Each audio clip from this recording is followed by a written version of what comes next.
how to fix ChatGPT grammar issues. So if ChatGPT is producing grammar mistakes or awkward sentences, incorrect punctuations, or inconsistent wording, what you can do is ask ChatGPT to proofread the response.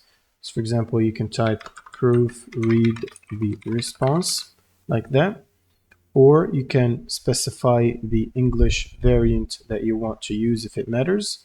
So for example, you can ask it to use an American accent like this, or American English.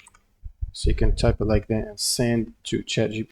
And what you can do as well is adjust your prompt. So for example, you can request or ask it to use a specific writing style. So for example, this prompt here, rewrite this in clear professional English using concise sentences and correct grammar.